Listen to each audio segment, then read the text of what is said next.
Maisha yangu kwa 95% ni mtu wa ziwani. Anasema katika ukuaji wake alipenda kuogelea, na hii ilichangiwa na mazingira nyumbani kwao kuwa karibu na fukwe za Ziwa Victoria kabla ya kuhamia Dar es Salaam, ambapo alipata wazo la kutumia kipaji chake cha kuogelea kujiingizia kipato. Baada ya kuwa nimeenda Dar es Salaam, nilitembelea mitaa ya Coco Beach. Nikaona kumbe kuogelea ni kipaji, lakini pia kuogelea inaweza ikawa ni fursa.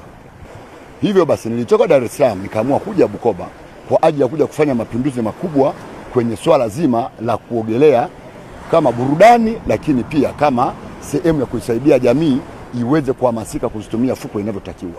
Umefanikiwa kwa kiwango gani? Kipato, lakini pia na kuokoa maisha ya watu. Imesaidia maisha ya watu walio wengi kutopoteza maisha. Waliokufa ni wachache sana ukilinganisha na idadi ya vifo vya maji nilivyokuwa nikutana navyo hapa. Kila wiki alikuwa anakufa mtu. Kabla sijaanzisha harakati zangu hapo chini ya Kewela Tours.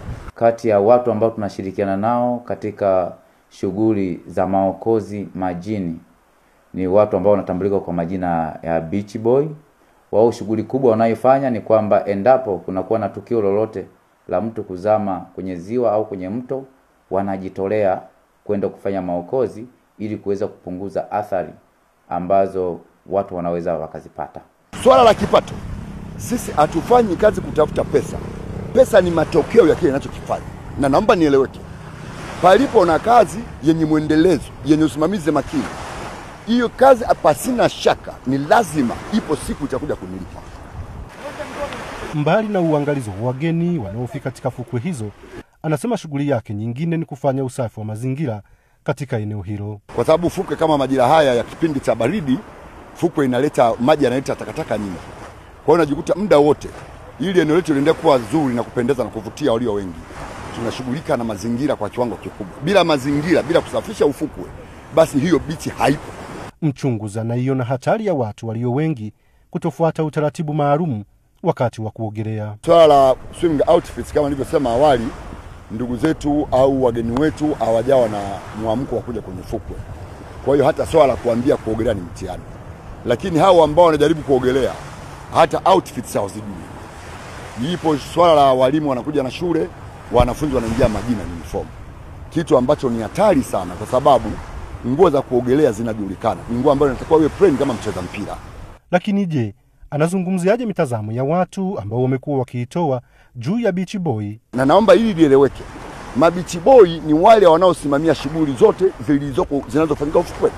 Kwa mfano mimi ninashughulika na michezo ya watoto, ninashughulika na michezo mingineyo, ninashughulika na mazingira, na ninashughulika na kuzijua tabia za watu walioko hapa, kwa maana ufukwe unakusanya watu wengi, kwa maana kusimamia na swala ya ulinzi na usalama kwa kiwango changu. Lakini inapofika kwenye kuogelea, si lazima mimi niingie majini. Mimi nitakukaribisha, tutafanya biashara, tutamaliza biashara, nitakupa mtu wa kwenda naye majini. Huyo sasa ndio nyie mnachanganya kati ya muogeleshaji na Beach Boy. Hao ndio watu wawili tofauti. Kwa sababu tumezoea sisi Beach Boy wengine kidogo hawako makini.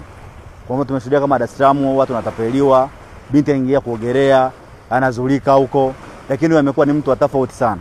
Ni mtu mmoja ambaye huwezi kuamini. Anakukarimu, anakukaribisha, unampa vitu vyake, anakuhifadhia vizuri tu pasipo shaka, hata kama ni pesa. Moses Chazi, mchunguzi au Beach Boy wa Bukoba, alianza kufanya kazi hiyo rasmi katika fukwe za Ziwa Victoria mjini Bukoba zaidi ya miaka 12 iliyopita, na matamanio yake ni kuona watu wengi wanachangamkia fursa hiyo ili kuweza kupata vijana wengi ambao watashiriki kimataifa katika mashindano ya kuogelea.